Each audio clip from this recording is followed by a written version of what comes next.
Welcome back to the Young Turks, everybody. I have just been informed that today is Wednesday, so I guess we're halfway through this week. Thank you for updating me on that. Anna Kasparian, who will be joining me in the first hour, also leading the second hour. Wow. J.R. Jackson's here once again in the middle seat. I will not be well, last time I volunteered for it because I'm a nice guy. And, you are. This time you got once you do it once, then you get no more say, and you're just going to be in the middle seat.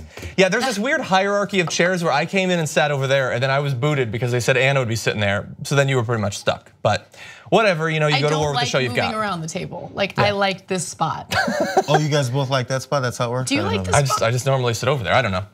But it turns out that regardless of where we're sitting, the news stays the same. There is a lot of news today. So we're going to give you the latest update on the Senate version of the tax bill, some of the biggest changes there, and they are extremely significant this time around. Let's see, we've got some good news coming out of Australia.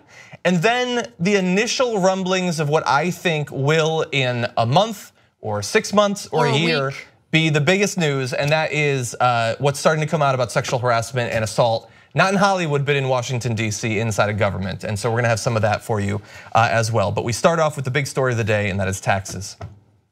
Last week's Senate tax bill was bad for a number of reasons that we broke down day by day as the week went by, but they reconvened over the weekend and found a way to make it even worse. Now, it's not enough that they're going to funnel trillions of dollars into the pockets of millionaires and billionaires and big corporations. They also want to kick potentially more than 10 million people off their health insurance to pay for it.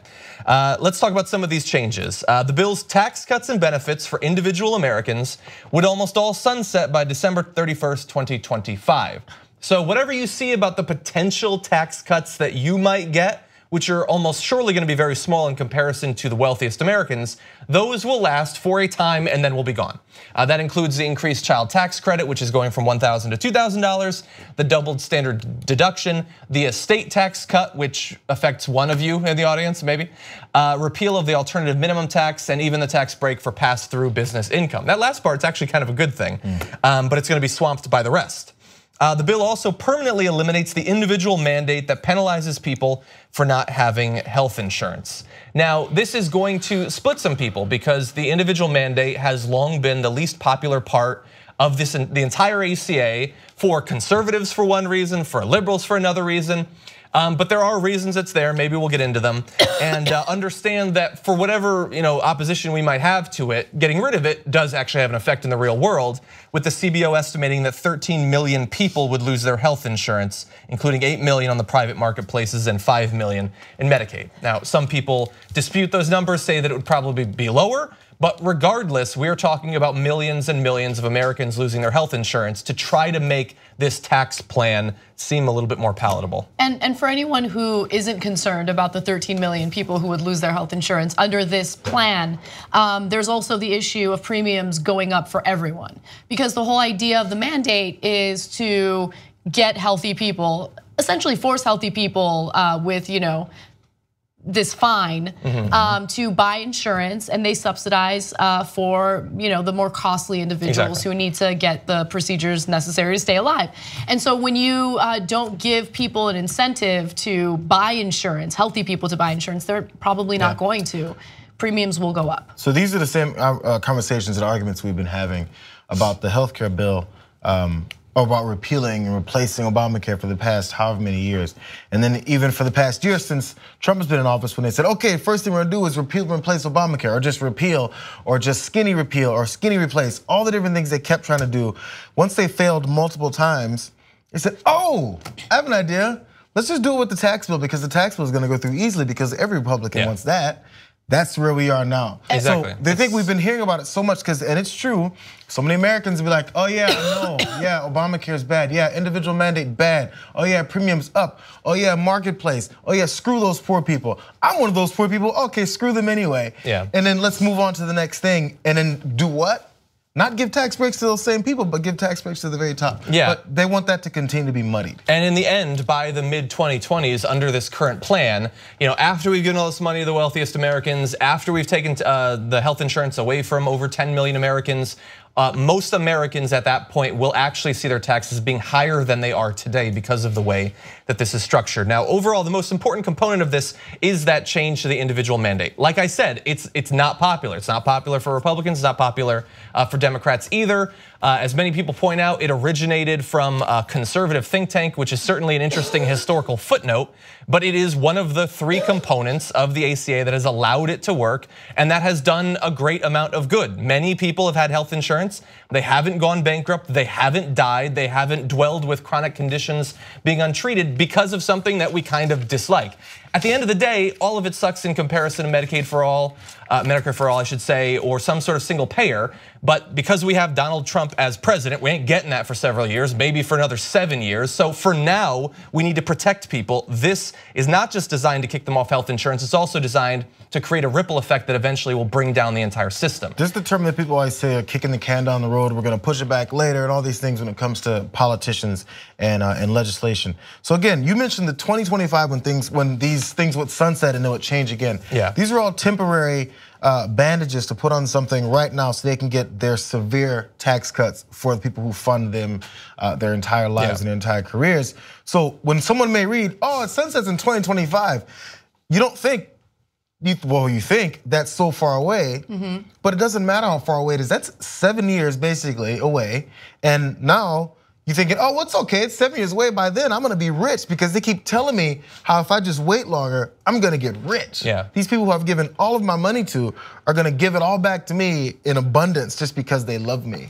Yeah, well, the thing is, like, so many people who've been through this before, that we've seen these battles over tax cuts would say, okay, so they're saying it's going to sunset in 2025, but they never actually do that. In the end, they always just make them permanent at the end. So maybe my taxes wouldn't go up. Well, that's true, but if they make them permanent, then that also means that this is gonna cost far, far more for the deficits and the national debt than they say. And all they're really doing is some sort of financial jujitsu to fool you into thinking that it won't cost more than $1.5 trillion so they can get it through the Senate with only 51 votes rather than 60. It's all just a shell game, and you get screwed regardless of which shell you actually choose. It's amazing how the first thing they go for when it comes to saving money is any type of deduction or any type of tax benefit that helps the middle class or the working class, right? Because when they're talking about some of these tax breaks sunsetting after 10 years, they're the types of tax breaks that help us. And so that's exactly what you're talking about when you say our taxes are eventually gonna go up. And by the way, I don't think they're gonna make it permanent. You think Republicans in Congress will I'm just saying it's bad either way. It is bad, you're right. It's bad either way. And I just want to quickly comment about how, I know it's frustrating to see what's happening at this moment, but there's a very clear reason that this is happening, and it's because we did not have a Democratic Party under the Obama administration that fought hard enough for a single payer program. Obama campaigned saying that he did not like the idea of a mandate, right? Because by the way, it was a conservative idea from the Heritage Foundation. It was implemented by Romney? Yeah, Romney in Massachusetts.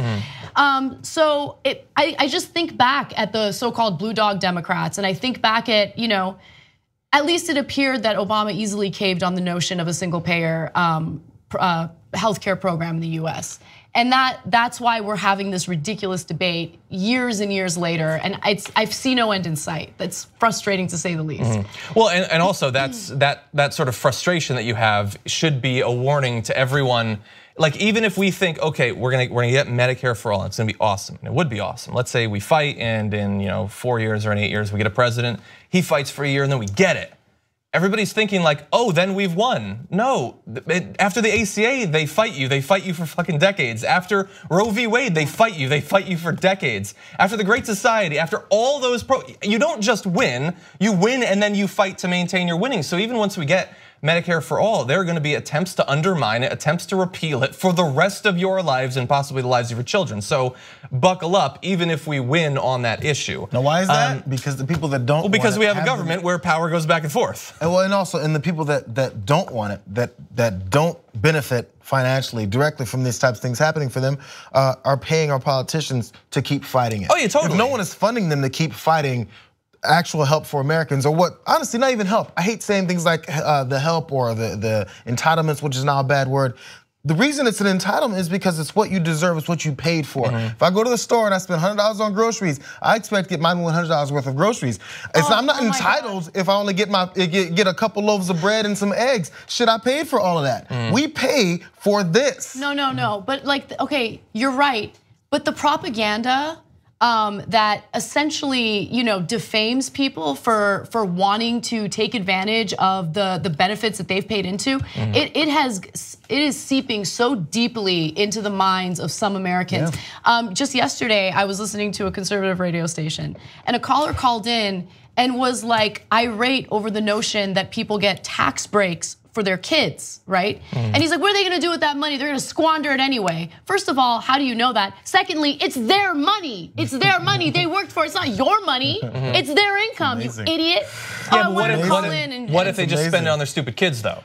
They're gonna squander it. First of all, it's their money. It's their money. I love how we're having conversations about the only tax deductions or the tax breaks that help the middle class and the working class. So, and related to that actually, one of the ways in effect this is going to help to subsidize those gigantic corporate tax cuts is that something like $300 billion will be in effect pulled away from Medicaid, another program that we won on literally decades ago. We still have to fight constantly to defend. But this whole original thing, good thing though. Okay, there's some important updates right, that we have to get to. The good thing though is that with this, at least the corporate tax rate that they're trying to drop from 25 to 30, that's gonna sunset too, right, John? No, that's permanent. Unfortunately, that one is permanent. And again, they're making these changes to pass through business income and stuff like that. That's something to keep an eye on. But let's talk about the chances of it passing. Never let your guard down when it comes to something like this. This is one of their chief priorities. I am shocked that they didn't try to pass it in the first month, but they really want to get this done. And so to do that, they need to pass it in the Senate, not with a filibuster-proof ratio because of the financial wizardry they're doing here. But they do need a majority. And so some senators are now coming out and saying they're not gonna vote for it or they might not vote for it. The first is a no as of right now. That's Senator Ron Johnson, a Republican of Wisconsin, saying he won't support the tax package because it, quote, unfairly benefits corporations over other businesses and finds the bill's process, quote, offensive. He also wants more benefits for pass-through businesses. That would benefit people like Donald Trump. So I could take issue with some of his reasons for opposing it, but as of right now, he's opposing it. It's the sort of thing that they can come out with draft number 3 and maybe win him back, which is the scary part, but right now he's a no vote. We also have Susan Collins who says that she had said she wants to get rid of the individual mandate and the ACA and all that. She also wants tax reform, but I believe taking a particular provision from the ACA and appending it to the tax bill greatly complicates our efforts. One of my concerns is it will cause premiums in the individual markets to go up as healthier, younger people drop out, because that is what would happen, and that's what's intended to happen, so that it would take down the whole thing. It's true. But she hasn't said she won't vote for it, but she is leaning against it, and Ron Johnson said no. Those are currently, as far as I know, the only no's. There's a guy in the House I saw, but that's less consequential than in the Senate. So that's something, but as of right now, I mean, for all we know, we could come back at any point and launch the show and say that overnight they passed it. They're trying to get it done. They originally said by Thanksgiving. Now apparently they're trying to do it by sometime in December. I know that with the Roy Moore scandal going on, which we're gonna give you more information on in the latter part of the show, they're worried about how that will affect their chances of passing it. And so now they're trying to push it up even sooner. So we're talking about the next couple of weeks. That is the critical period. They're just setting up the country so corporations can trickle on us. We just gotta wait for that. We gotta wait for that trickle. Just want some trickle. Okay, I think it's a form of torture actually, and it feels like it. Yeah. From sitting at this desk. Okay, that was the first big story. We're gonna take a break. When we come back, we've got some international news, some news coming out of China, also out of Australia. Don't go anywhere.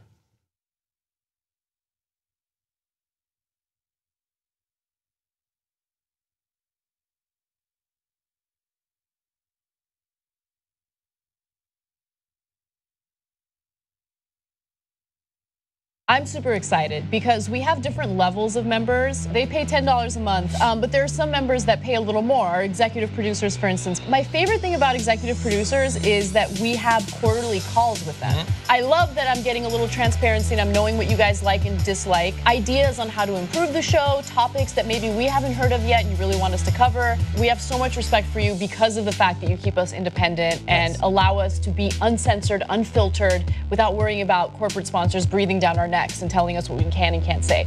So if you want to be a member, obviously no pressure. You can go ahead and join by going to tytnetwork.com/join. I'm gonna ask some uncomfortable questions. The first topic that I said that we would discuss a little more is masturbation. And then I was swimming in a hazelnut river. Are you sure you're not doing mushrooms? Oh my God, I can achieve an orgasm by myself. Fuck that, I am gonna talk about it, because there should be no shame around. I think a lot about death because I love life. That openness led to amazing sex. And I keep saying to everybody, oh, I gotta go call my wife. I figured that was a good excuse and people can't say, hey, don't call your wife. I'm gonna release bliss. It's so weird because at that moment I felt bliss and it smelled like lavender. At the end, you get to go check, nice job. If you're a member of the Young Turks, you too will rock the world.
Welcome back to the Young Turks. A little bit of technical problems there, but we're back. And was there a tweet you wanted to read? I know you got Twitter out now. Are you just rudely interrupting the show, or did you want to use it? This is part of the fun. A little bit of both, by the way. Okay.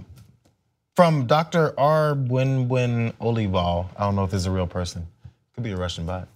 The tax plan is outright theft. At least John Iadarola is looking scruffalicious. What does that have to do with the tax plan? Thank you. Thank you. Scruffalicious. I just like the term. I shaved a little bit today. But anyway, we're gonna move on to the rest of the news. Okay. The 3 UCLA basketball players who were facing up to a decade in a Chinese prison after shoplifting have actually now been released. And it's apparently, at least in part, and thanks to Donald Trump, who wants a very particular type of credit for this development. He tweeted this. That's not the right tweet. Okay, so he said in effect that he his tweet about the UCLA kids. You have it? Yeah. Why don't you read it? It was. Do you think 3? That's not it. No, that's not that one. Do you think the 3 UCLA players will say thank you, President Trump?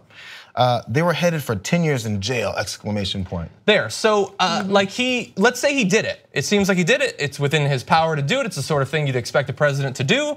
He could say, was glad to be able to help out the players. But in this, he's saying, you think I'll get a thank you? Yeah, the crazy thing is, I know that we're very critical of Trump, but I don't think that we're critical needlessly. Like, we're critical when it matters. So when he actually did intervene, and then it was reported yesterday that the players would be released and sent back home to the US, I thought to myself, okay, good, Trump did something. Yeah. That's awesome. Now let's see if he can ruin it. And then he ruins it. Yes. He ruins it. Just let it go. He's such a thin-skinned, egotistical maniac. Just let it go. So he tweeted that. So we want to show what the students actually said in their press conference. And then we'll break down why he might have predicted that he might not get a thank you. So let's jump to video 2 here. You're going to see the press conference of some of the students now saying what had happened in their ordeal.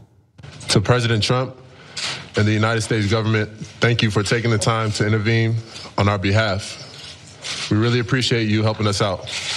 I would also like to thank President Trump and the United States government for the help that they provided as well.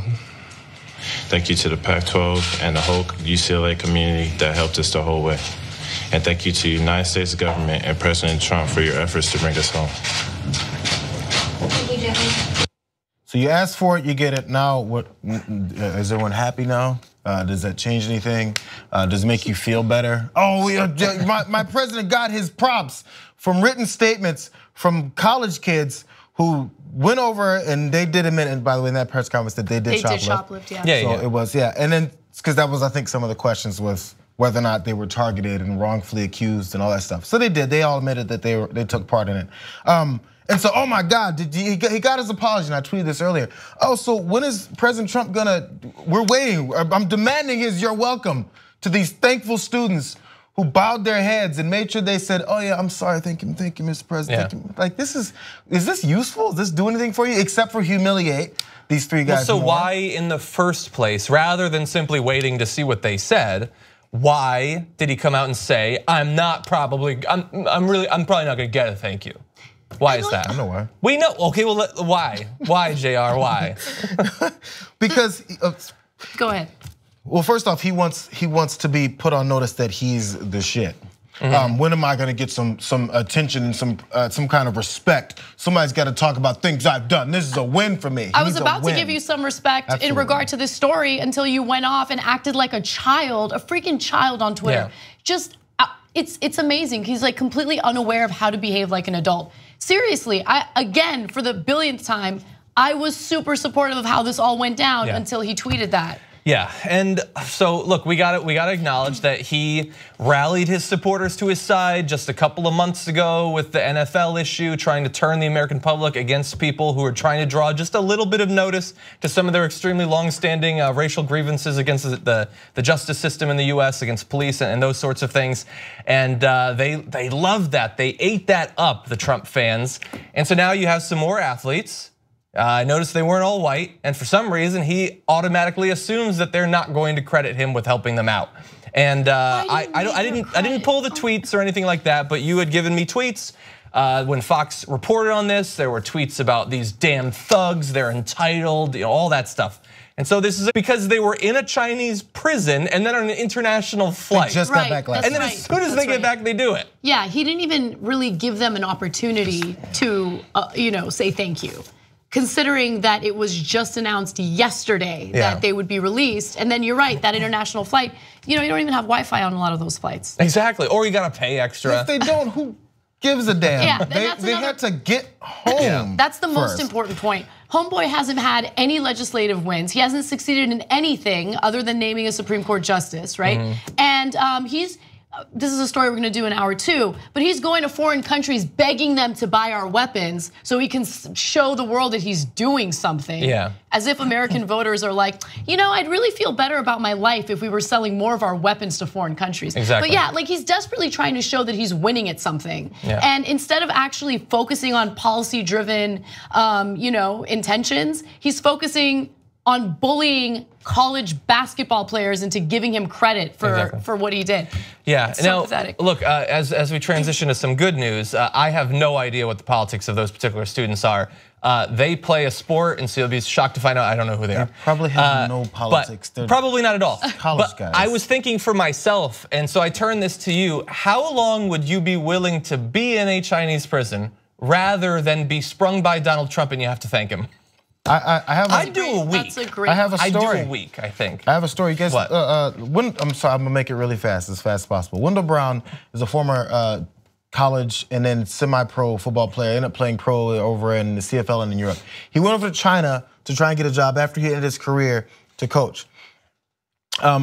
In 2015, he got into a fight in a bar, and this happens pretty regularly. I've heard a couple stories about it, where a local Chinese man there approached him and said, "Can I drink with you?" Wendell said no. The guy threw bottles at him, got in a fight with him, started a fight. This guy's a large athlete, you would assume. He's a football player. He got arrested, has been in jail since, hasn't had a trial. He's been behind bar for nearly 14 months. And when these are one of the things that happens in the legal system there in some aspects. So after it did happen, and no one's come to help him out, because who knows Wendell Brown? Nobody. But these 3 players from UCLA, who one of them is the younger brother of LeVar Ball. Not LeVar Ball is their father. But see, I'm getting into the Lonzo Ball is in the NBA. He's got a name that can bring some kind of appreciation to Trump. Do you think when Trump came in office, he decided to look through all of the cases in China from someone who's probably wrongfully accused, has been sitting in jail, hasn't had a trial, is assumed guilty right away, unless he says, yeah, I did it, they're gonna keep him there. This hasn't been brought up to him at all because it doesn't help him. Yeah. This guy, who cares, rot, whatever, they're doing you wrong, you're an American, I really don't care. Does this benefit me? So that is the reason I brought up the story is because if these guys' story didn't benefit him, which he wanted so quickly, he wouldn't give a shit about them either. This has nothing to do with trying to bring home Americans that you want to see escape maybe a faulty legal system. Nothing. It's all about himself, and so people who are mad because we're not giving him credit, he shot that all down in the first place. I don't have anything to do with this guy. Okay, so that's some bad news. Let's turn to some good news. Every once in a while, something good does happen in the world, even in 2017. No, it doesn't. It does, okay? Well, we'll see. Maybe you consider this to be bad news. Feel free to articulate that. Back in August of this year, lawmakers in Australia called for a postal survey of their population, a popular referendum to see where the Australian population stood on the issue of gay marriage. Now, the results of this are technically non-binding. If they vote in favor of gay marriage, we don't suddenly have gay marriage in Australia. But the idea was that this would actually guide action by the government. And so after almost 2 months of votes coming in, it's done. And we have the results, and they voted yes. 61% of the population, 61.6% saying yes, same-sex marriage should be legalized.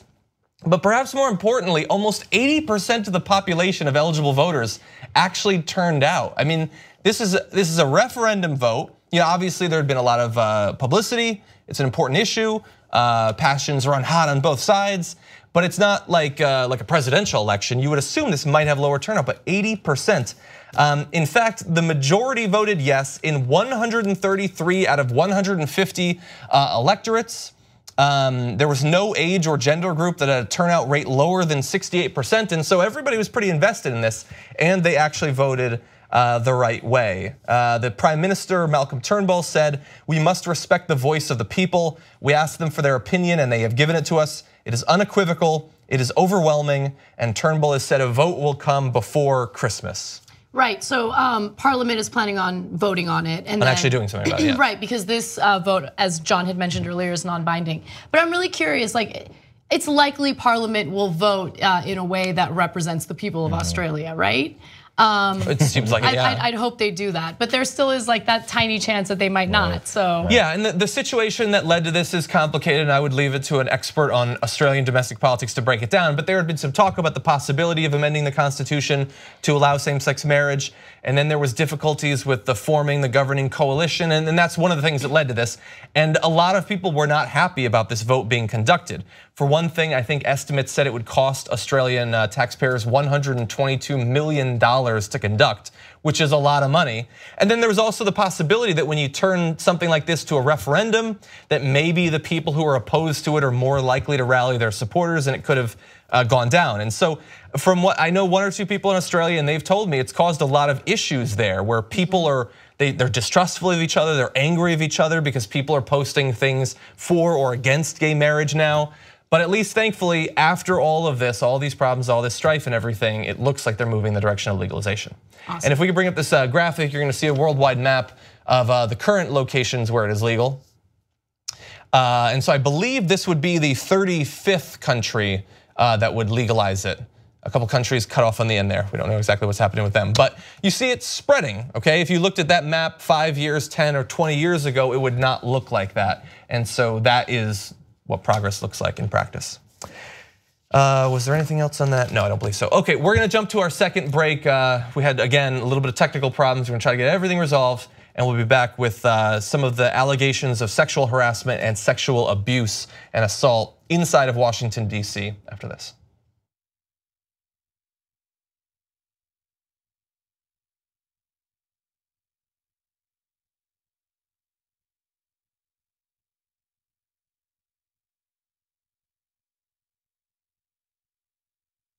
I'm super excited because we have different levels of members. They pay $10 a month, but there are some members that pay a little more. Our executive producers, for instance. My favorite thing about executive producers is that we have quarterly calls with them. I love that I'm getting a little transparency and I'm knowing what you guys like and dislike. Ideas on how to improve the show, topics that maybe we haven't heard of yet and you really want us to cover. We have so much respect for you because of the fact that you keep us independent and allow us to be uncensored, unfiltered, without worrying about corporate sponsors breathing down our necks and telling us what we can and can't say.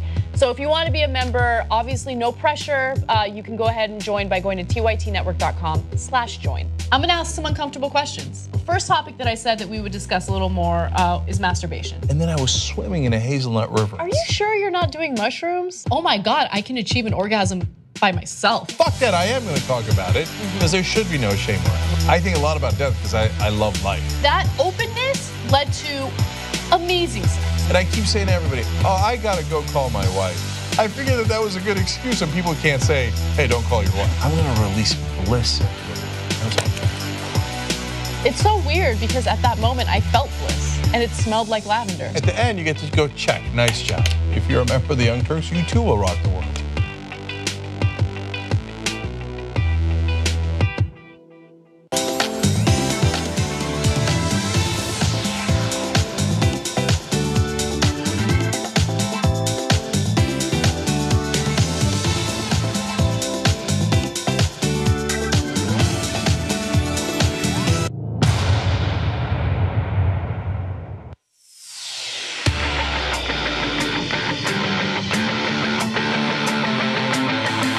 They'd rather lose to Republicans than have a progressive win with them. That's how dumb the corporate Democrats are.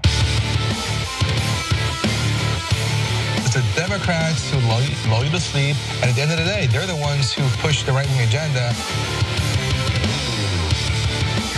Most of the people are either unemployed, underemployed, or fucked.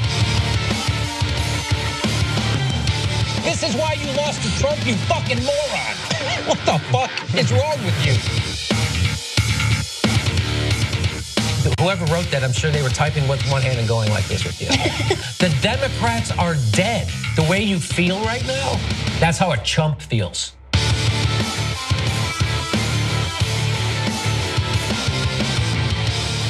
Do not freak out.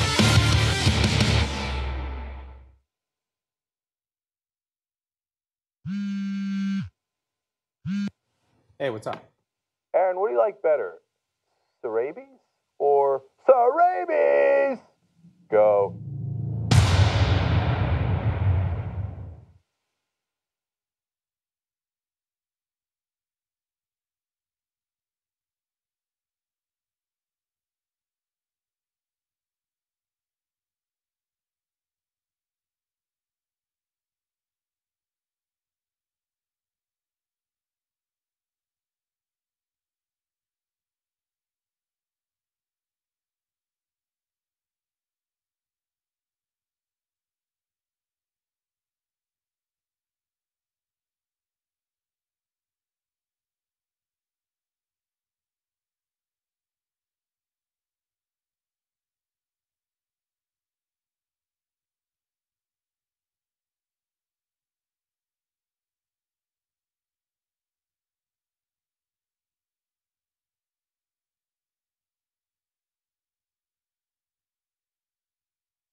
Welcome back to the Young Turks, everybody. Anna and JR and myself. A couple things we got to get to before we get to the rest of the news. First of all, I love some of these pictures. We are now launching the 10 days of Black Friday for Shop TYT. The 10 days of Black Friday is here. You can text DEAL to 228466. Would have been great if that was on the graphic, 228466. Feel free to pause this and replay it. To stay up to date on daily promotions like today's sale, 20% off Jurassic Prick and Bitchy Rich. Jesus Christ, our designs. Jurassic Prick and Bitchy Rich, which is one that you may not know, but behind the scenes, I was pushing for us to bring back Bitchy Rich for like a year before we brought it back. Who are you, Donald Trump? You want some credit? I do want the credit. No I want one to thank you. Me. I bet no one's gonna thank me t-shirts. for wanting to revive the Bitchy Rich shirt. Look at that shirt. Can we bring a graphic up again? That's a great shirt. And think about it. Okay, you John. wear that shirt outside, Thank you, John. and it starts arguments with strangers. It starts it for you. Plus, I really like that hoodie. But anyway, you can do that. So that's the sale today, but each day there's gonna be different promotions. So if you text that number, you'll get updates on that. If you really want crazy responses, wear these shirts to your kid's school. It's fun every time, I tell you. You know what? If you're gonna get arrested, wear one of these shirts. Go to the police station like that. See how that works out for you. Anyway, here are some tweets for you. I Am Sock said, could you imagine being locked up overseas and knowing your freedom rests in the hands of Donald Trump? I hope it's not too much freedom because I don't think those hands could contain too much. Emily Vandermeulen saying, I want to be thanked constantly for doing my job. But again, as Anna was saying, if he just did it and that's it, people would give him credit. I wouldn't, I refuse to, but most reasonable people would. It was just that he ruined it after the fact. Danger Carlos Danger said, I have seen cats trapped in things that are less pathetic than Trump. Sad. Ruth Iverson with a great point. I can't believe Australia didn't have gay marriage yet. Yeah. I would have totally guessed that they had gay marriage. And Victoria Ann Brown said, thank you for covering the marriage equality result. Finally, some good news coming out of our country. Yes, and Australia has had some bad news recently, especially in regard to their treatment of some of the refugees attempting to come into Australia over the past year. That has been a rough situation. So this is a good development. With that, let's jump back into the news. Washington, D.C. could join Hollywood as the next site of potentially multiple sexual assault and sexual harassment charges. Today, the House held a sexual harassment committee meeting where people came forward and talked about their experience, either as representatives, senators, also as interns, people staffing for many of the offices in DC. And some of those experiences are scary on their own, but could certainly come with some legal charges in the near future, perhaps. Here is a mashup of those stories. That when I was a freshman legislator in my 20s in Missouri, as a member of the House of Representatives, I went up on the dais to ask the Speaker of the House for advice on how to get my first bill out of committee, and he asked me if I brought my knee pads. That's one example. This is about a member who is here now. I don't know who it is, but somebody who I trust told me this situation. This member asked a staffer to bring them over some materials to their residence. And the young staffer, who's a young woman, went there and was greeted with a member in a towel, who was a male, who then invited her in. At that point, he decided to expose himself. She left, and then she quit her job. She left, she found another job. Yeah, I mean, when I was an intern, I learned to avoid elevators because elevators were when you were captured. And so after one unfortunate incident in the elevator, I began taking the stairs everywhere I went in the state capitol when I was there as a college student. I was eager to present a proposal to him that I had been working on, and I did so in his office. It was just he and I.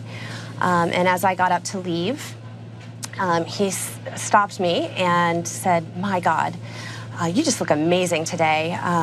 You know, just really stunning. Would you mind twirling for me?" Twirling, like spinning around in a circle. Yes, I had a dress suit on at the time, and I was stunned, but I was 22 years old. I was inexperienced, and I respected him. He was my member. He was doing a lot of good work in Congress, and I complied. I didn't know what else to do. I was confused after the incident. I went to sit down at my desk and just kind of regroup when shortly thereafter I received a phone call from our Washington office saying, "Well, Rebecca, congratulations. I don't know what you did, but Gary called and said that you needed to have a bonus immediately."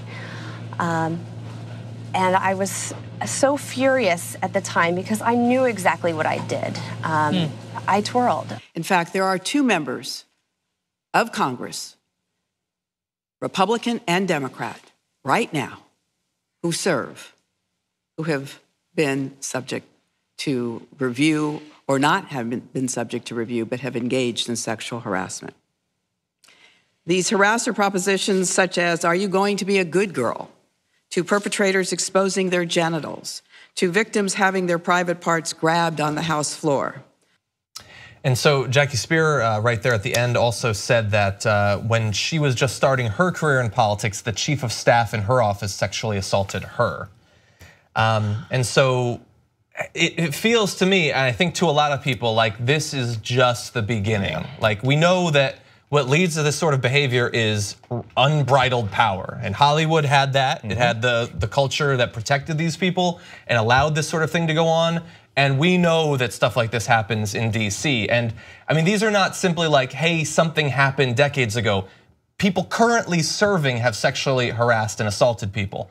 And I think that this is the moment where this sort of thing could come out. And I would not be surprised that, and there's precedent for this, like Packwood back in the 90s, that people lose their careers, understandably, justifiably so, because of what they have done once people start coming forward. For all we know, there are reporters compiling these stories into bombshell reports that in a week or a month or a year are gonna take down people. Look, and DC needs it. I have no doubt that the identities of the people that were recently accused will somehow be leaked. We'll figure it out, right? But this is something that's been going on in our current Congress that apparently some members of Congress have known about. And just think about how deeply rooted fear is when it comes to identifying these individuals. Now, I'm not criticizing them for not wanting to come forward and identify them. That is their decision to make, right? But at the same time, it's so important to hold them accountable and call them out, because if you don't, then you know, the behavior continues. They think that they can continuously victimize other people without any consequences because they recognize their power and they recognize the fear that others have. in identifying who they are. So again, I've said this a billion times when it comes to all of these sexual assault stories that have been coming out. I don't care if it's a Democrat or a Republican. Their political ideology is completely irrelevant to me when it comes to this type of predatory behavior. Yeah, it's the setup, it's the makeup of the system. So of course, again, and there's a lot of similarities between Hollywood and DC. When I was there the first couple of times I went, and I had friends that worked, it was during the W's administration, and she was like, oh yeah, politicians around here, it's like Hollywood. She went to school with me out here in LA. So she had a direct comparison, and she goes, they're like celebrities. When they're approached or when they're recognized out somewhere, they're like, yeah, you know who I am. The same way you'd see a celebrity maybe, and then they take it in, but then they look around like, I'm so much of this. So when they know they have power over certain people and they wield it, there's similarities. It's just human nature that people like to do, asshole human nature, in taking advantage of people to get their rocks off whichever way they'd like to, and they've been getting away with it since forever. Obviously, and this is what's gonna finally change it. The system allowed it to happen. So people who were victims of it, I mean, the woman was Rebecca Weir, and then she felt horrible about it was a normal thing that just happens. And then she's like, suddenly she has a bonus. And then at the end of that, she also said, and I needed it. So everyone knows that they barely pay folks, then they use them for their own gratification, and the system just keeps moving. Yeah, and we know, I mean, one of the reasons that initially there wasn't much done about the allegations of those in Hollywood is because there's huge sums of money on the line. Like Harvey Weinstein's power isn't like a physical power, it's a financial and influence power. And every one of those people that were alluded to in the video you just saw, they have not only the power theoretically over people's careers, like Harvey Weinstein and some of the other people accused do, but they have literal government power, influence over those in the executive branch. I mean, the people coming out and accusing Roy Moore said that they didn't want to come forward because he was the DA, he was a judge, he was influential. Think about a senator, think about a representative.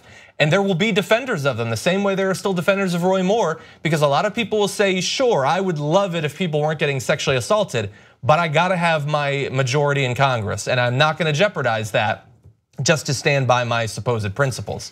And so as more of these stories come out, and I really hope that reporters are digging into it, expect that the defenders will be there, and everybody who comes out and makes allegations is putting everything on the line for it, because just like with Roy Moore, they will stop at nothing to destroy you. And as what Anna said, Republican, Democrat, so everyone else watching, be prepared to be disappointed.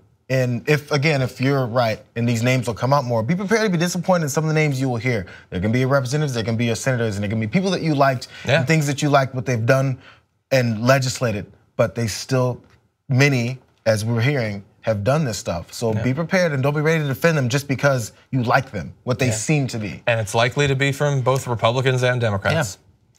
So anyway, we'll look forward to that in the near future. Let's jump to a related story. We've sort of alluded to this a couple of times through that discussion. Today, Donald Trump refused to comment on the increasing number of sexual assault allegations against Alabama Senate candidate Roy Moore. His daughter Ivanka did say that there's a special place in hell for those who prey on the young, which is gonna make for awkward Thanksgiving conversation with her father. But despite that, Sean Hannity is sort of backing off a little bit. Breitbart had been wavering, now it looks like they're gonna still defend him. So he does still have his defenders, even as more and more people come out. Their defense strategy, though, is getting a little bit weird, and this is gonna be an example of that. Here is one of Roy Moore's lawyers speaking on mainstream media. Why would he need permission from any of these girls' mothers if they weren't underage? Sure, that's a good question. And culturally speaking, obviously there's differences. I looked up Allie's background there. Wow, that's awesome that you have got such a diverse background. It's really cool to read through that. But point is this: what does Allie's each culture has have to do with dating a 14-year-old? I'm not finished with the context of it. Well, please answer. What does Allie Velsh's background have to do with dating children, 14-year-old girls? Sure. In other countries, there's arrangement through parents for what we would refer to as consensual marriage. So Allie's from Canada. I understand that. And Allie's also spent time in other countries, of which I've gone to. So it's not a bad thing. I don't know where you're going with this, Trenton. Stephanie, to answer. Most people didn't know where he was going with that. But we have a feeling, we don't know where it's going, but it's racism adjacent. We know that much. Oh my God, she was so good in that video. She's so good. Oh, I love seeing. That's his lawyer. I know, that's his lawyer, and I love how quickly she put a stop to it. Ali Walsh, she's like, you go. I'm just gonna sit here. So the idea, I guess, is that because one of the reporters he's talking to has a background, not even a background literally, but just he thinks he can read into his face or whatever, that he's got sort of a background of those sorts, that makes it okay for Roy Moore to do what he did, but you don't approve of what those other countries do. So how is that a defense of your candidate? He sounds like he's gonna be a great lawyer. Oh my God. Looking forward to hearing his arguments. I guess it's the best money can buy. So he's from Canada. Yeah, but he's been in other countries. So have I. So good. Yeah, she did a great job there. So because it points out the difference. She's like, I'm this white lady, so have I. So am I in this too? And he like, sure. He says, yeah, sure. Well, what I'm saying is like, let me answer the question like I tried not to do a second ago. Yeah. And now, look, this isn't just that one video. More is coming out all the time. Like, we have to decide what we can include and what we can't include. So we had that letter that his Roy Moore's wife presented. It was like 53 pastors pledging support for him. That letter was actually written before all of this scandal. It had nothing to do with the scandal, and now those pastors are like, what are you talking about? Take me off that list, I don't support him. It was all just a big lie, it was just a big lie. Today, by the way, a 6th accuser has come forward. This is Tina Johnson. Thankfully, she was of legal age, so maybe he'll be able to skirt this one. She alleges that a then married Roy Moore grabbed her butt while she was in his law office in 1991. She was 28 at that point. She had come in with her mother. He, again, and this is similar to other stories, waited for her mother to leave, and then as she went to leave, he came up and grabbed her. And she said it wasn't a pinch, it was a grab. She said this is not a politics thing, it's more of a moral or religious thing. She said she was just so sick of seeing him on TV talking about his faith and religion for all these years. But that is a 6th person. In this case, she was 28, you said? She was 28 at that point. So his attorney's gonna come on TV tomorrow and go, well, at least she was 28 years old. He grabbed the butt of a woman that was 28. She wasn't 16. Yeah. What about that, you guys? And apparently, in this case, he also told her that he routinely dates younger women. I don't know why that's a thing that he's bragging about when he's talking to women, but that happened. They had a press conference today where the attorney refused to really talk about whether he'd done any of this stuff and instead focused on how they want the yearbook, the signed yearbook that shows he knew one of the accusers even though he says he never met her. And then there's other information. So we had found out previously that he was banned from a mall, which is a great sign. This was written by Glenn Wilson in the New American Journal saying, sources tell me Moore was actually banned both from that mall and the YMCA for his inappropriate behavior of soliciting sex from young girls.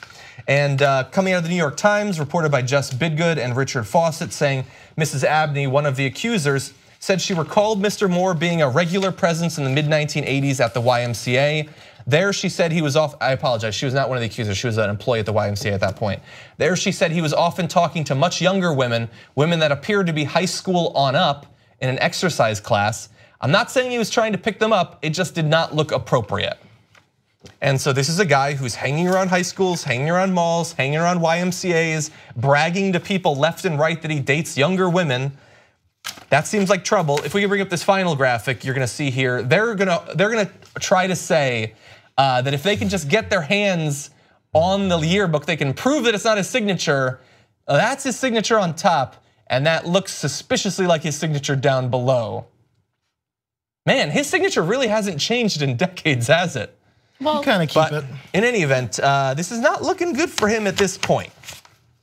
It's amazing that he remains defiant, but the allegations keep mounting. More and more residents of Alabama who knew him are speaking up, and I'm glad that people are feeling emboldened enough to at least share their perspective of their experiences with him, whether they were preyed upon by him or just knew that there was this big open secret that no one ever acted on. You guys got to wait on more information because I heard Washington Post reporter Mr. Bernstein has been looking for dirt.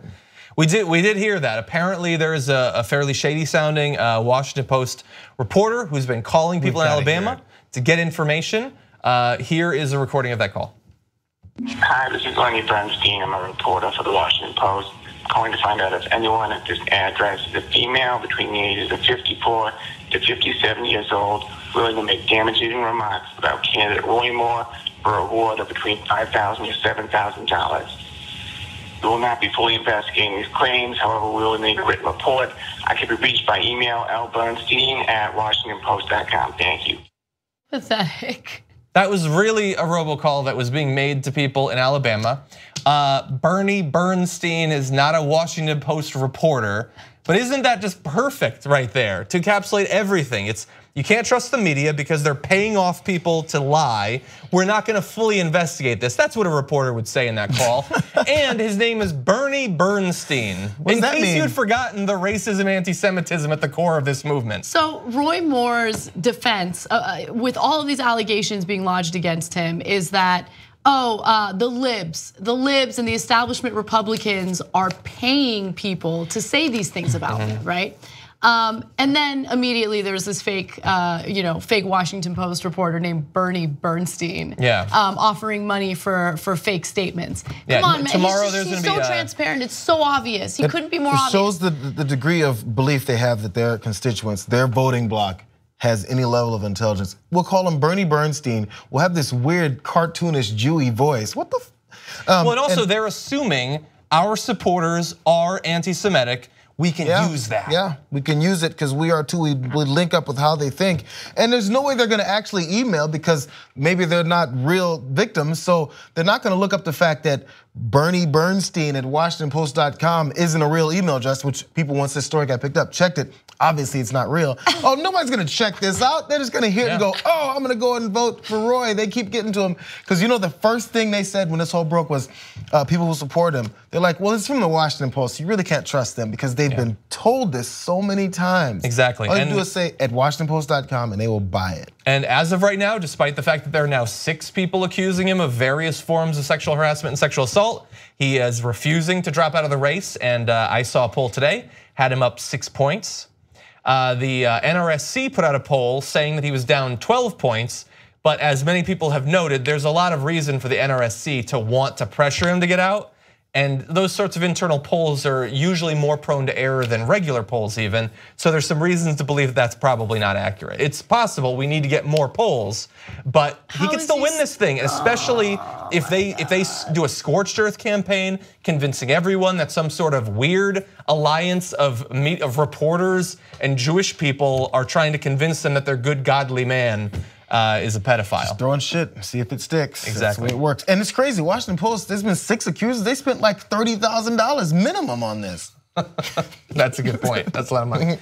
Anyway, unfortunately, that's all the time we have for the first hour. Thank you as always, JR, for stepping in and joining us. Fun. Anna's gonna be taking over the second hour. There's gonna be much more after this break, so don't go anywhere.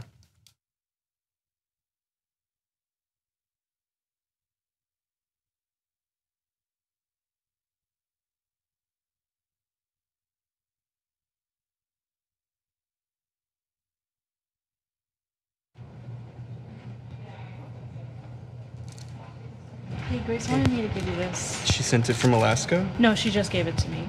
What?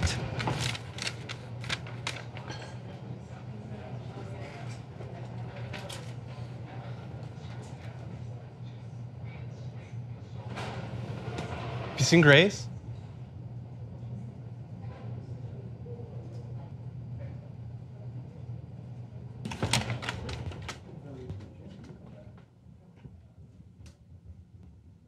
Grace?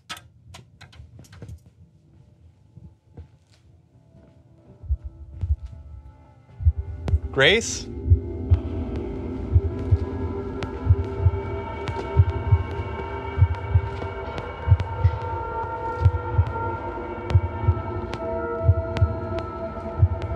Grace?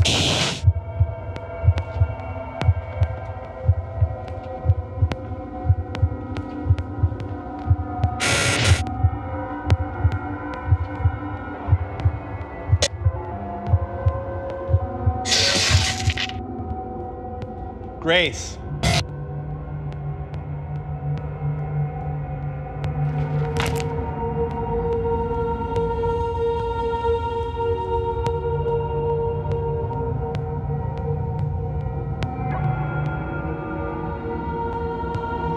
Grace.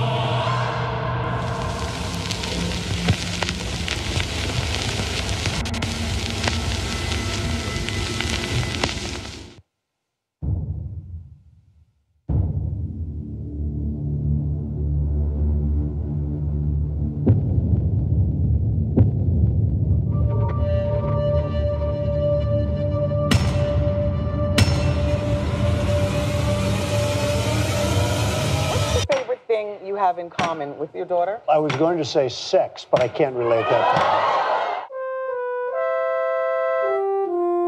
You said I had small hands. They're not small, are they? I never heard that one before.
Dry cough. Yeah. Hey guys, welcome back to the Young Turks. We have a completely different panel, and it's gonna be awesome. It's the Female Power Hour. It is. Yes. Maitha Al-Hassan and Ambria Allen join me, and I'm really glad that you ladies are here, because the first story is a doozy. Obviously, you guys are aware that there's a lot going on with sexual assault allegations, both impacting the rich and powerful in Hollywood, but also now members of Congress are being accused. And it's one of the most, I don't know, relevant topics. Everyone's talking about it, everyone's aware of what's going on. But there's one individual who thinks that, hey, despite the way a lot of people are feeling victimized right now, I'm gonna go ahead and push these like insanely misogynistic stereotypes.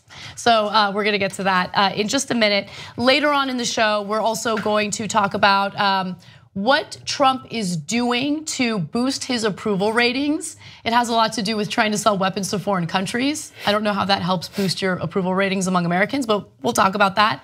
And then later on, we will also discuss the first ever digital pill that has been approved by the FDA. What is it? There are some privacy concerns, so we'll dig deep in that story. So you guys ready? Let's. All right, let's do it. Gene Simmons, who was the bassist for Kiss, is not a delightful individual. That has already been established. But he has further proven that point with his latest book and comments that he made about women to the New York Post while he was promoting his book. Now, the comments that have some people raising their eyebrows go as follows. He said, women have a choice. They can dress in a potato sack or in potato sacks, but as soon as they pretty themselves up with lipstick, lift and separate them and point them in our general direction, they're gonna get a response. Guys are jackasses. We will buy them mansions and houses all because of sex. So let me give you more context about why he made that statement. His new book has to do with becoming powerful, using the power you have, wielding the power you have. And his argument is, women are powerful because they can manipulate people using their sexuality. If they're attractive enough, they can get whatever they want. That is the point that he's trying to make here. He also said, in regard to women who want to have careers and raise a family, get over your biological urges. It's natural to want to have kids, but sorry, you can't have it both ways. You have to commit to either career or family. It's very difficult to have both. Okay, so there is a follow-up to all of this, but I want to open it up to you guys. This is like the apex of mansplaining, if I've ever seen it. And it's also not a new concept or a new argument. There was a book that came out in 2011 called Erotic Capital, The Power of Attraction from the Boardroom to the Bedroom by this woman named Catherine Hakim. And the problem with this is twofold. One is like, if you invest in the idea of erotic capital, let's just say we're following this through line, it's something you invest in that's going to depreciate in value, right? With the way that aesthetics are set up for women, like incredibly unfair. And then two, it's a double bind, which is if you are attractive, then you have to deal with the sexual harassment angle. So you really don't move forward, and if you use that capital to get something, you're getting still 70 cents on the dollar to a man's dollar. Right. Well, I think what's also interesting is for the women who do feel comfortable wielding that power, because there's a little element of truth to what he said. I'm not going to deny it. Right. Yes, I do think that attractive women could use that power to get certain things, but that actually backfires significantly all the time, because you will be accused of not earning something based on your mind or merits. It's she must have done XYZ sexual favors, it's because she's pretty. You will be degraded and belittled and minimized for the remainder of your career. Sure, and women who are conventionally attractive, who don't use that power, are still accused of those things. Right. And it also penalizes women who are not conventionally attractive, right? So where do they fare in this logic that he's outlined? It's also interesting that the argument still maintains that men are distributing the power, right? So you can get power by getting it from us, right? Like we're still doling it out. That's such a good point. Right? You can get that power if you present yourself in a way that we like. Yeah. That's essentially what he's saying there.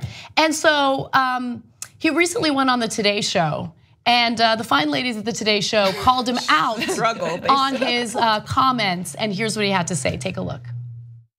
You were quoted in the New York Post as saying this. You ready? These are your words. Yep. Women have a choice. They can dress in potato sacks. But as soon as they pretty themselves up with lipsticks, lift and separate them and point them in our general direction, they're going to get a response. Blah, blah, blah, blah. So here's the reality. I'm aware of the rules. I didn't create them. So you can try this yourself. I'm not saying life is fair. What I'm saying is the male of the species is visually stimulated. That's life. And so you have power. The power of being a female, and you can access that power to make more money. Go on. Wait. So given the climate, given everything that's going on, you're saying that if a woman dresses the way she wants, Kath dresses the way she wants, I'm dressing the way I want, I'm not doing it to get a reaction from Dave or from you. We can argue about that once we get off stage. If you were on a tropical island, the chances are you probably wouldn't put on lipstick. We appreciate it. We want you to be as attractive as possible for us and for each other. So this is not politically correct conversation, folks. Dress in a potato sack. Why? Walk out on the street. Why would I dress in a potato sack? You might not. No, I'm saying you have the choice in life. But why would I have to make that choice? I'm not being confrontational. I'm on your side. I want women to have all the power they can have. What I'm pointing out is your looks, how you dress, how you present yourself is an outreach, an extension of the power that you have. We can't do that. Men can't do that. We have to build skyscrapers and thereby try to be more attractive to you. Your actual female self is your power. So you have a choice of implementing that power or not. That's up to you. I mean, it's up to us. Yeah, but you made a really good point, which is not only are men in this framework the purveyors of distributing power, but they are defining what power looks like. Because in this model, it's not power, it's domination. Yeah. It's that agency to be able to have power over somebody and to be able to manipulate them. So for me, I have a different definition of power, and it doesn't fit within that framework because I don't want to live by patriarchy. And at the end of the day, it's also, it's dangerous to men. I mean, this is what he was saying too. We have to build skyscrapers to be attractive to you. Who wants to live within that kind of system where we're all degraded and reduced down to either our looks or our ability to exploit people to make money? Yeah, you know, I like that you brought that up because what he says isn't just insulting to women, it's also insulting to men. Because he thinks that all men are like these like primitive like apes that can't control themselves and they can't think for themselves and they have no interest in, you know, an intelligent conversation with a woman or her talents or anything. They're only interested in seeing a woman with lipstick and makeup and with, by the way, in his original statement, he talks about lifting and separating them and pointing them in our general direction. He's talking about breasts. He's talking about women's breasts, okay? He thinks that's all men care about, that's the only thing that they ever act on.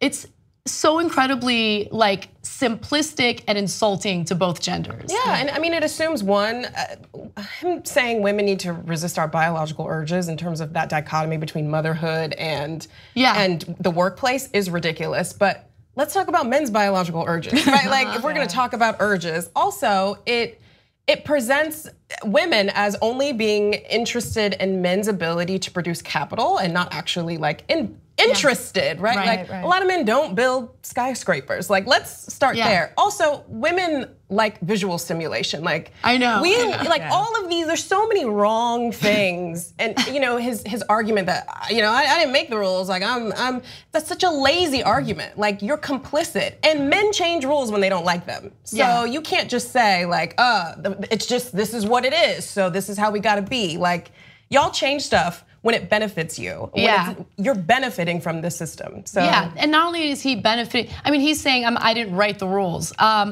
Okay, but you're reinforcing, you know, these stereotypes and you're profiting from it by pushing and reinforcing them in your book. It's just, he's not, again, necessarily like, I don't think that he is illustrative of, you know, men in general at all. But I do think that he symbolizes like this old school backwards way of thinking that, you know, some people still like push for. Absolutely. I had a number of conversations with people today about this particular story. And with a lot of guys, to be specific. And you know, a lot of guys are on the right side, but they're like, but isn't he also being more insulting toward men because he's saying that we can't control ourselves? Yeah, but he's also saying that the number one, like the main capital that women have is their breasts and their lipstick. But then does this strange like about face at the end of the interview where he's like, I'm on your side. I want you to have all the equality in the, it's like, what? Yeah, I know. So I mean, the drugs and the years and the, you know, the stuck in the 1980s. Yeah, like I mean, still, I get he's not like a representative sample, but some of these ideas are pretty salient. I you know? agree. So. Yeah. All right, we got to take a break. When we come back, we have more stories for you, including Trump pushing other countries to buy US weapons. And then later on in the show, we will discuss other news, including very rare consequences for a police officer who behaved poorly. So come right back.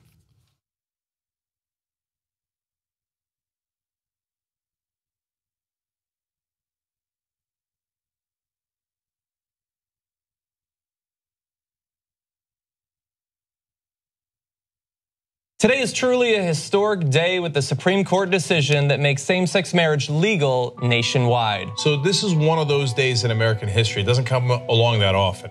where we have expanded the circle of liberty. Look, all we try to do on this show, okay, is to give you perspectives, right? So you can get a better understanding. We need to change our mentality and understand why these people are trying to leave their own countries and everything that they've known, everything that they've built. Yeah. It's not to come here and harm you. Anytime you force someone, like they did in Arizona, to carry their paperwork, it's to remind them every day that they do not belong in your society. Now that is the sound of fascism beginning here in America. Doesn't that scare you? Don't you see history repeating itself? That xenophobia and faux populism to get people worked up to attack outsiders. That is violent rhetoric, and your violent rhetoric translates to violent actions. If you don't get that, well, you're either in denial or you know it's true and you just don't want to admit it. What's the message we're sending to the rest of the world? I mean, give us your poor, you're tired, and we will greatly mistreat them under horrible conditions where some of them will die. That's not what the Statue of Liberty says. If you asked me to come up with something insulting to Latinos, I couldn't have done anything like this. I wouldn't have thought to insult their grandkids. 2/3 of the people shot when they're unarmed were blacks and Latinos. That means they were wrong. They're like, who cares? Shoot them, shoot them, shoot them, shoot them. Look, my dad was born in Syria. My dad could have stayed in Syria and he could have been a victim of all this, right? And the thought of the United States saying no to Syrian victims, I don't know, it makes me incredibly emotional and incredibly angry because I think it goes against what this country's about. The fighters, the warriors, the ones who go the extra mile, in this case literally, to provide for their family and to look for that American dream. And they shouldn't be forced to live in an American nightmare.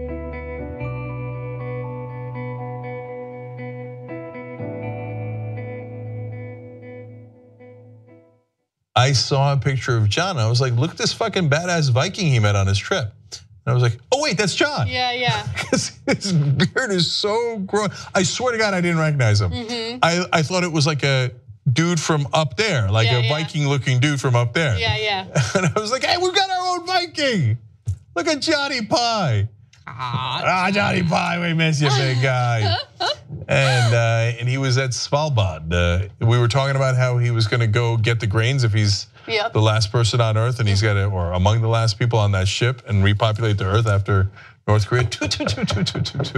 At least he's got the grains. He knows where it is. He can find it. Don't worry, humanity will be saved. Yet again, by a white male, John Idaho.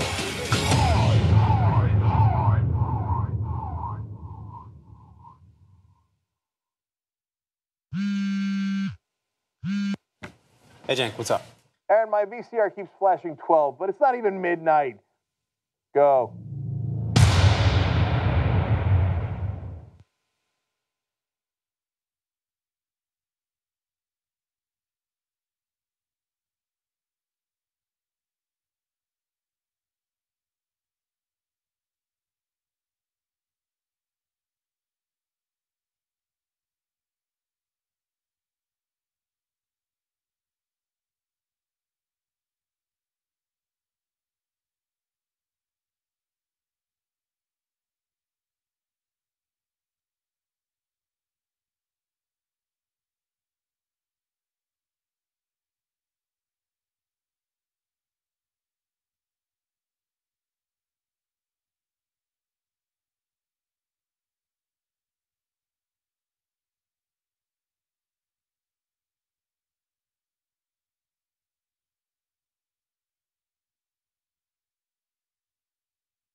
welcome back to TYT. Anna Kasparian, Maytha Alhassan, and Ambria Allen here with you. I wanted to do a quick live read to give you a sense of what you can look forward to on the network. So there's a new show of Aggressive Progressives available tomorrow night. All you need to do is go to tytnetwork.com/AP, and it was hosted by Jimmy Dore, Malcolm Fleschner, and Mark Thompson. Guests include Lee Camp and Nick Brana.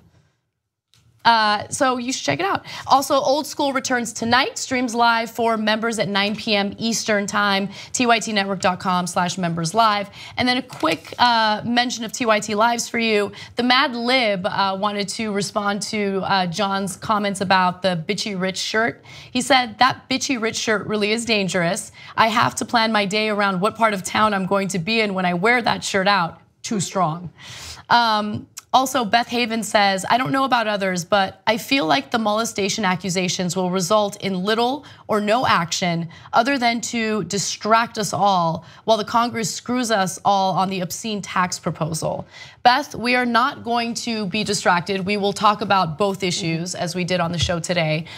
So have a little bit of faith. I hope that there will be some consequences for these predators, and we will defeat that tax bill, especially considering what they're trying to do with the Affordable Care Act. All right, let's move on to some other news. Donald Trump just finished his tour of Asia, and there were a lot of ceremonies, a lot of traditional things happened. There were a couple of leaders in Asia that were concerned that not enough policy was hashed out, not enough in terms of foreign relations was hashed out. However, there was one thing that Trump really dwelled on during his trip, and that was whether or not some of these countries would buy US weapons.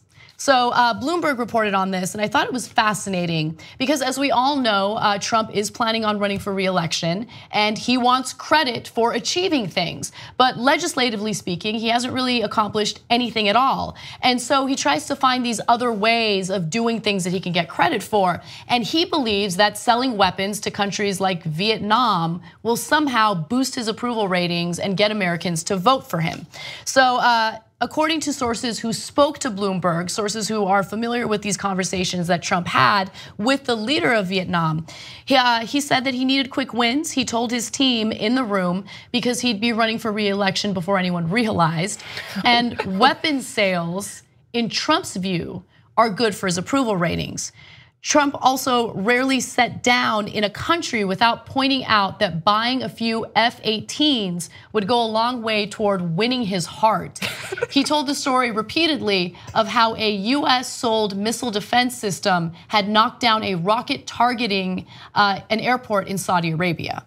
So he was trying to, make these sales, but I don't know if the sources misspoke or if Trump is really that dumb to think that, like, American citizens care about these weapon sales. No, private contractors do. Okay. Private contractors want it, and so if he's looking to get their support, he'll have that. By the way, Vietnam is not buying more of our weapons or defense capabilities or anything like that. But it's just it's interesting how his mind works or doesn't work. Yeah, I mean. This is so interesting that he thinks like the big value that he can offer as a businessman is to transition into a global salesman for military and private contracting firms that are tied to the US government in some sort of way through like Goldman Sachs and Boeing, and that this will be appealing to voters. To some degree, I do think it is ludicrous, but to another degree, I do think he does calculate well in understanding how his base forms scripts. And this is a script about securitization and the US's role in leading securitization. And what is always a big win for him is saying that he's gonna put more money into the military as if as if it's proven that we have no resources in our military, even though like we quote unquote trump the next 10 countries below us in terms of military force and expenditures. So this still wins big with his base. Now, the question should be, and the intervention that should be made is why his base or why people are not seeing that he's just representing big corporations in place of the little guy. Yeah. So I think this is the kind of work that we need to do as people on the margins, on the left, or even people moderate center, instead of like looking at his grammar mistakes on Twitter, is like really speaking to that. Yeah, so just real quick, Ambria, because I know you want to jump in. Back in September, the Trump administration started working on a proposal that would essentially move the issue of weapons sales to foreign countries from the State Department to the Commerce Department. And the whole point of that is to further deregulate weapons manufacturers being able to sell weapons to foreign countries. And so, as you know, a lot of these weapons end up in the hands of our enemies, which is why it's important that the State Department is involved, because they have a pulse on some of these issues, who some of the biggest threats are. The Commerce Department does not deal with our foreign enemies, they deal with commerce. And so it's all about boosting sales for these weapons manufacturers. I mean, I guess the best export that we have here in the United States is our gun culture. So why not go ahead and sell our guns to other countries?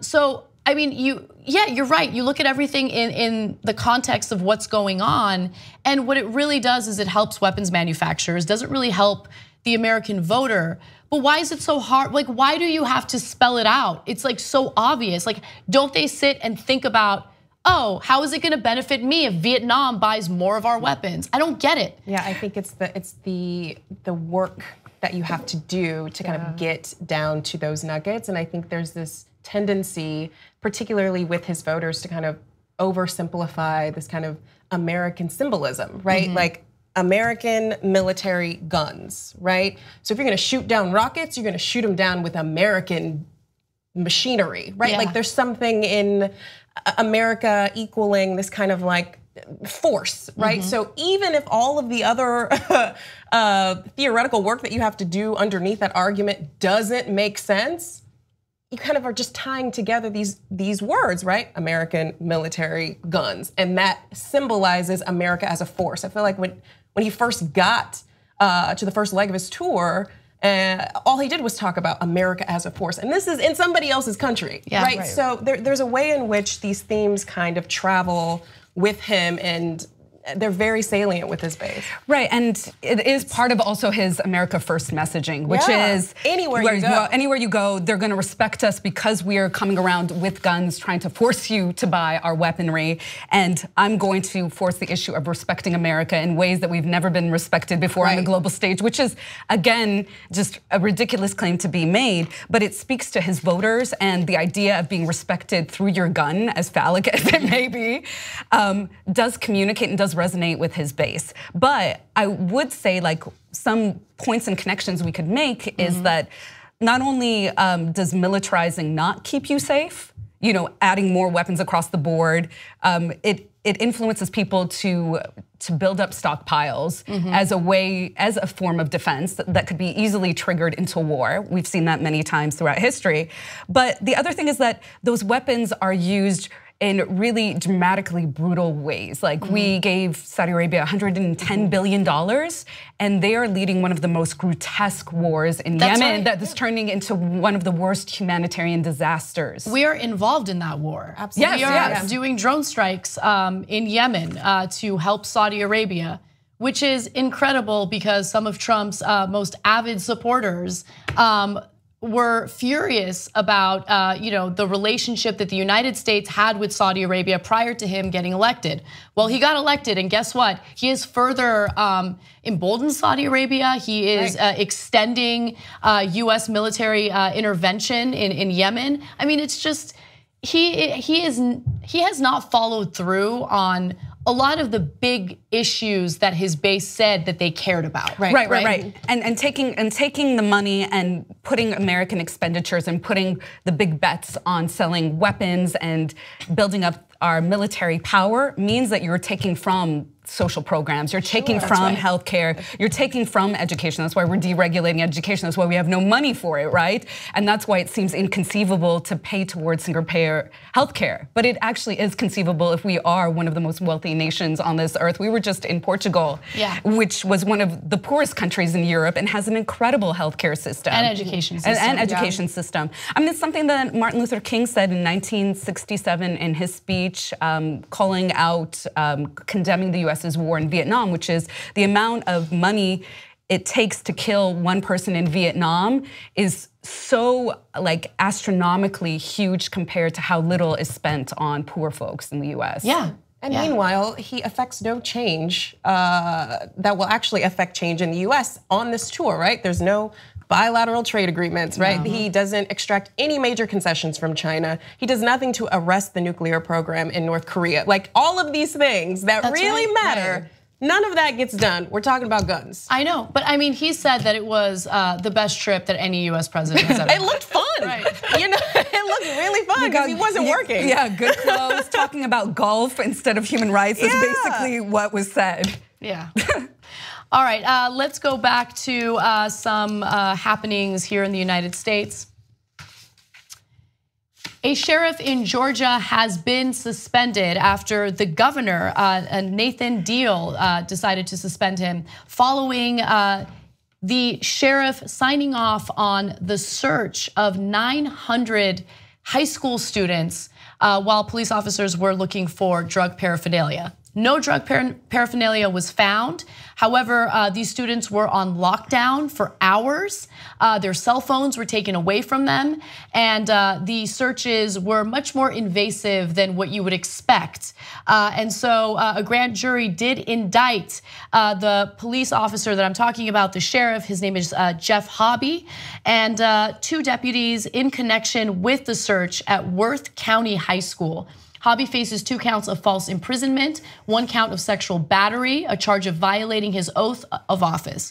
Now, according to the lawsuit, Hobby arrived at the school with a target list. He's looking for students who have drugs on them. Target list of 13 students that he suspected of having drugs.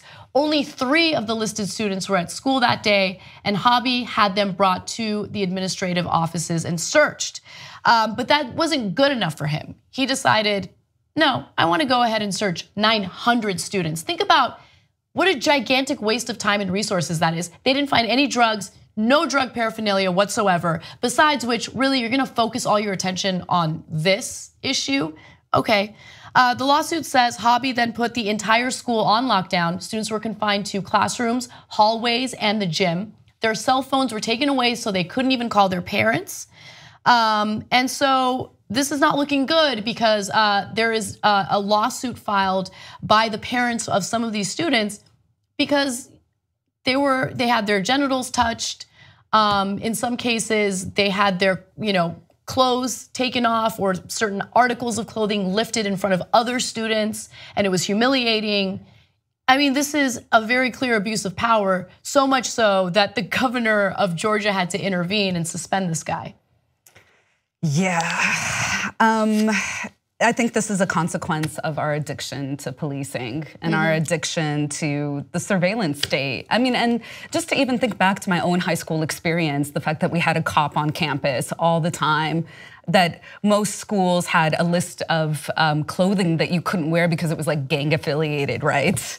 Like shoelace colors, right? Yeah, it's funny. At my school, we didn't have like the gang colors or anything, but it was there was way more emphasis on the way female students dressed, right? And so if we can see your shoulders, you're a harlot, and you must be taken to the principal's office, that kind of stuff.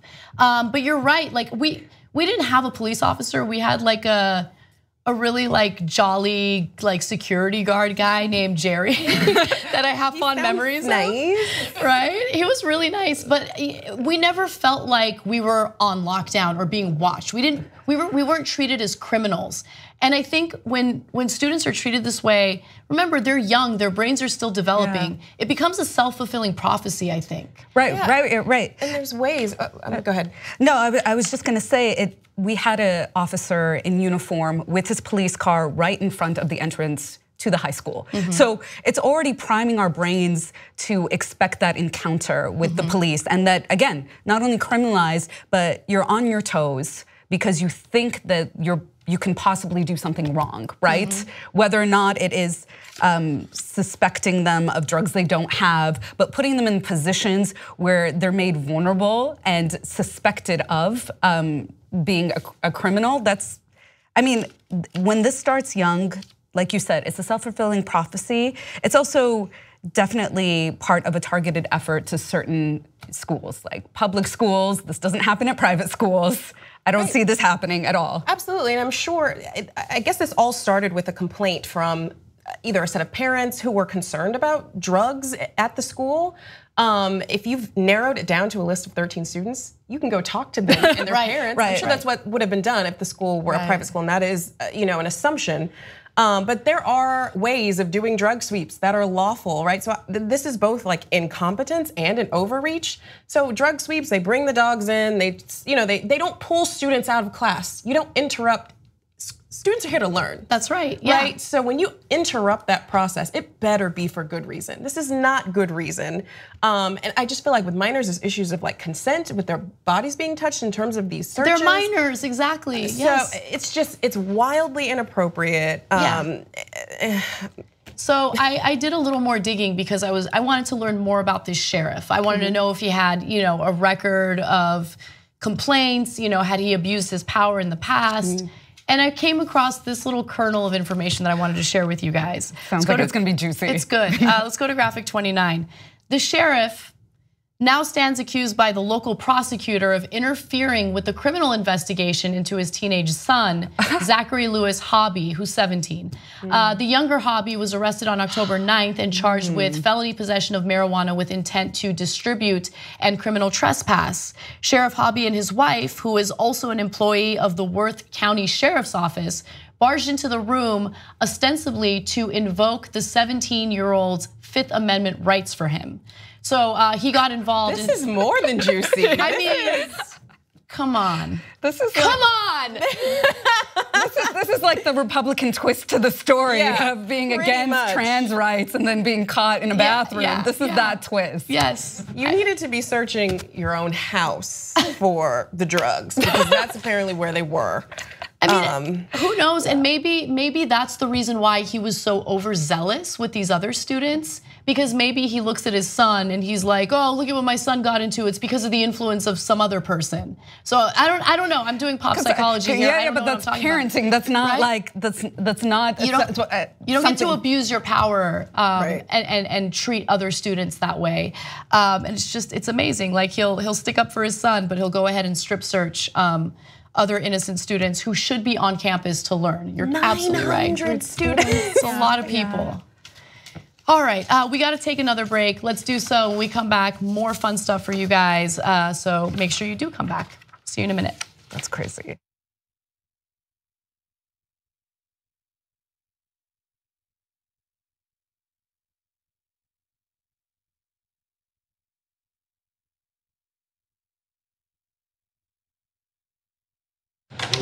I just shot a clip. It's time sensitive and it needs to be edited right now.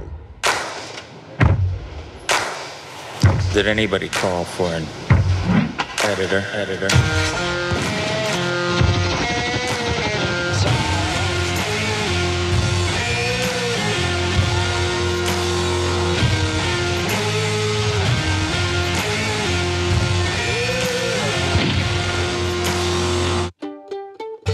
Need this in an hour. But you're an editor too. Fuck you.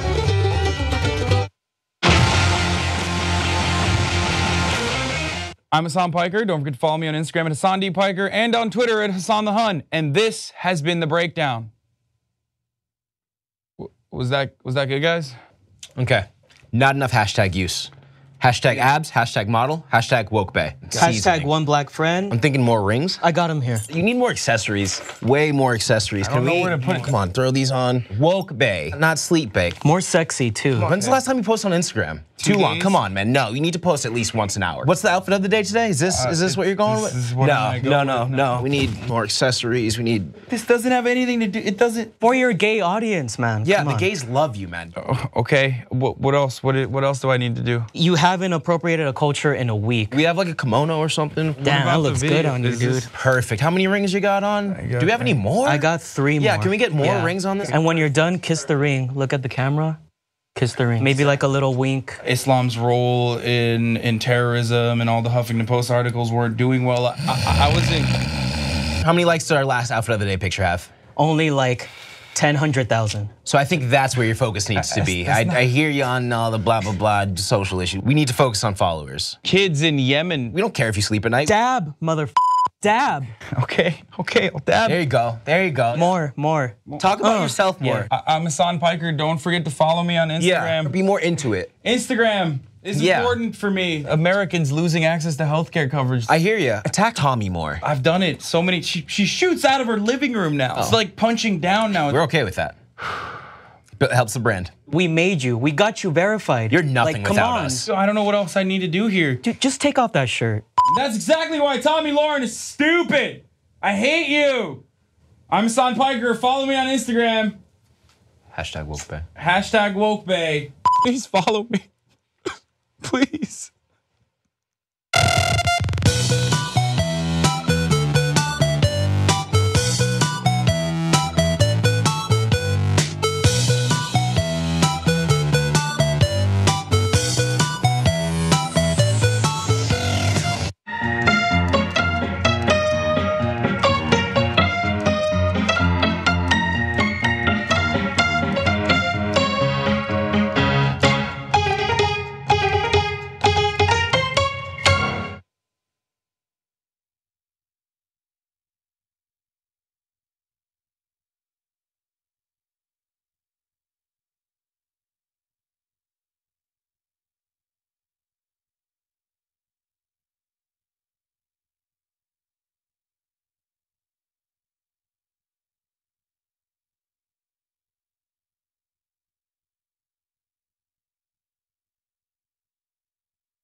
Hey guys, welcome back to TYT. A few TYT lives for you. By the way, guys, my voice is the way it is.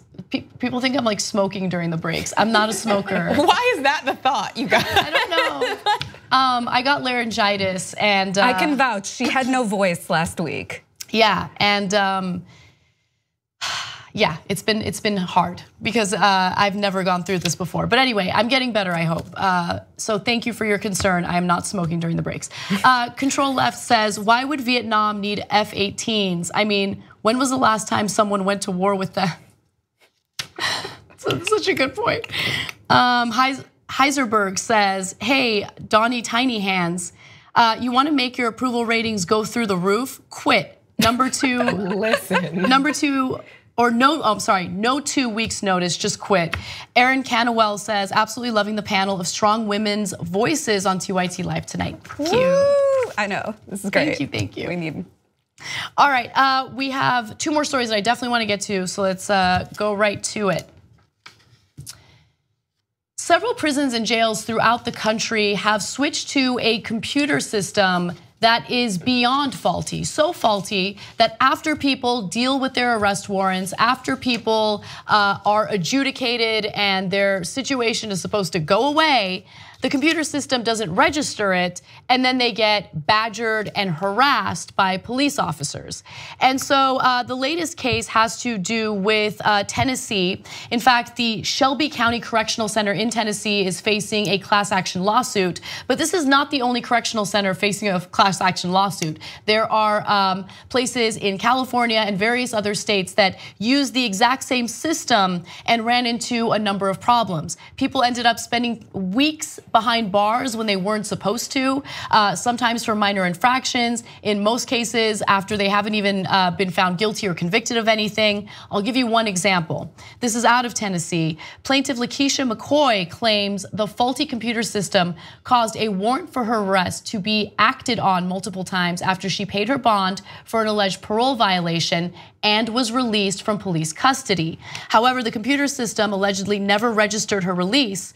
A few days later, police were back banging on her window, according to the suit, and tried to re-arrest her several times. So there, again, have been complaints about this for quite some time now. The computer system that they're using is known as the Odyssey Case Management System.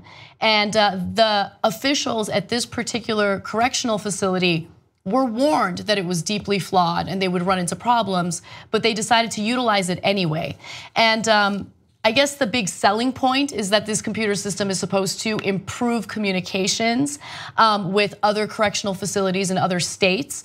But so far, we've only seen the downsides.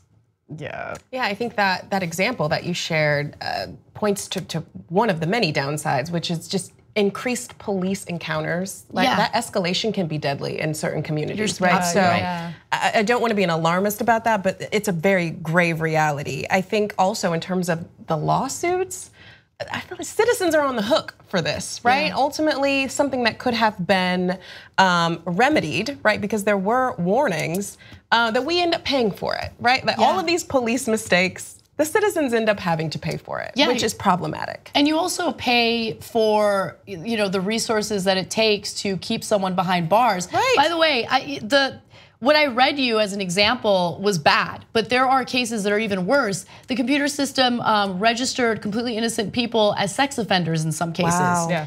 And then also keep in mind, like if you're in jail when you are not supposed to be in jail for a week, 2 weeks. Yeah. You're away from your job. You are away from your family. You could lose your job. In most cases, you will lose your job if that happens. And so it's just devastating for the lives of all these like innocent people who dealt with consequences that they didn't deserve. Yeah. And if the correctional facility was warned ahead of time, and there were stories dating back to 2 years ago that this was gonna happen, then why were they so like nonchalant about that, right? You're toying with people's lives. We should have as much thought, and people should be as careful as possible before switching over to a new system, especially when it deals with the criminal justice system. Well, because in America, if you are imprisoned or you're convicted or you're arrested, you automatically lose some sense of your citizenship. You're either a second-class citizen or you descend even further down, right? Like if you have a felony, you can't vote anymore. So there's a stigma attached to being a part of the criminal justice system as somebody who has been convicted or criminalized as something, right? So their lives are disposable, right? So they probably didn't even act as quick as they could have in those circumstances where somebody is being supposed to be held for 2 days and then held for 2 weeks. And I'm sure he protested against it, and I'm sure they ignored his claims. And the woman who had already paid bond was repeatedly told to pay for a bond she had paid that long time prior. But again, they're viewed as not trustworthy because they've had this encounter with the criminal justice system. And again, I should just also divulge because I am actually a prison abolitionist. So I know that takes me to a far left side, but in these sort of circumstances, holding people longer, making them pay, this doesn't solve those issues at hand. It doesn't solve the issue of preventing somebody from coming back into the system and keeping them longer. I mean, this is why a Odyssey case management system ends up becoming the logic, because they have such a huge tentacle that some sort of system is needed, like you said, to have some sort of coordination, because it's just so massive. It is, it is. And we do imprison more people than any other country in the world. And our recidivism rate is incredibly high. We have repeat offenders, and it's because a lot of times nonviolent people get locked away and they learn criminal habits while they're behind bars, because you, unfortunately, in some cases, need those habits to survive, right? I think the most, in my opinion, the best example of how society looks at prisoners as throwaways is how Congress, even now, refuses to address the issue of prison rape, right? They just refuse to address it. They don't care, right? And I don't know if it's a strong and unfair thing to say that Americans don't care, but prison rape is common. Everyone knows that it happens, and nothing's ever done about it because they're looked upon as untrustworthy, as the throwaways of society. And if you do anything to your jumpsuit, you can be convicted of vandalism to public property. Yeah, sure. So I mean, prison is an industry, right? No, it definitely is one. Yeah, we benefit from mass incarceration, so we aren't going to do anything to remedy those issues. Yeah. All right, we have 5 more minutes, and this next story I've been dying to get to, so let's do it. The FDA has approved the first digital pill to be used here in the United States. Now, what does that mean? What is a digital pill? Well, the whole idea behind this is there is a so-called digital component to a prescription drug that would allow your doctor to check in on you and make sure that you are taking your drugs as prescribed. Now, the thought process behind why such a technology would be needed is that in a lot of cases, people don't take their prescription drugs as they're supposed to. They will skip the drug, or they'll skip days, or just stop taking it altogether. And that ends up costing the healthcare system a lot more because their condition will worsen and it'll cost more to treat them. Now, the idea is, well, maybe some people are just forgetting to take their drugs, and this could be a useful tool. And for the moment being, everything is very voluntary. Now, patients who agree to take the digital medication, a version of the antipsychotic Abilify, can sign consent forms allowing their doctors and up to 4 other people, including family members, to receive electronic data showing the date and time pills are ingested.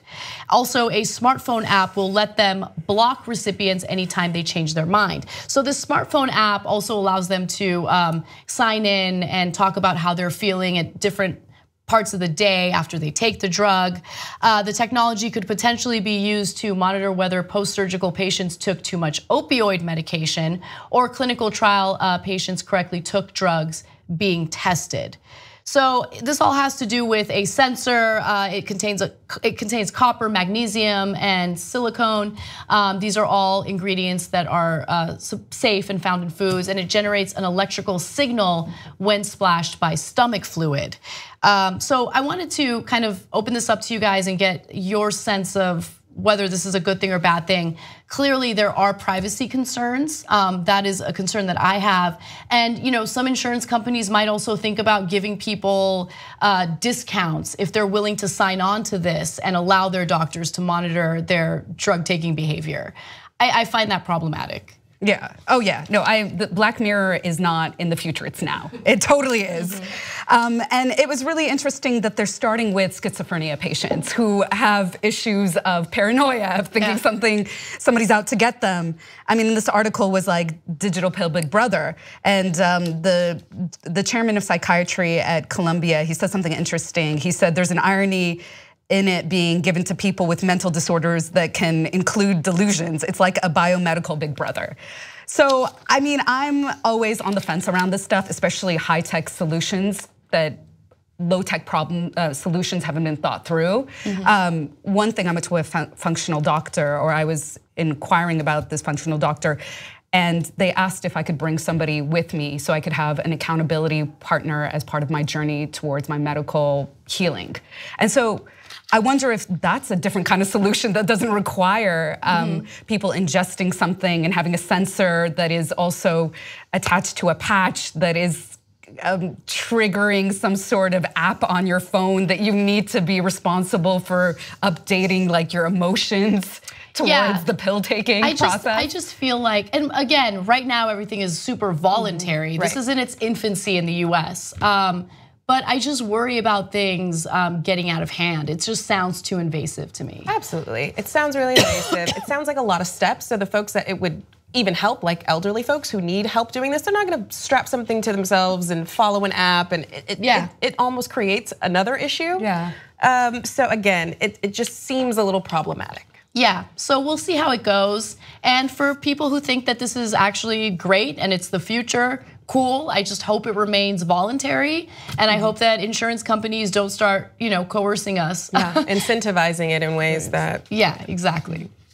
All right, guys, thank you so much for watching the show. Unfortunately, we are out of time, but if you are a member, there'll be a post-game show for you, so make sure you check that out. If you are not a member, you can join by going to tytnetwork.com/join.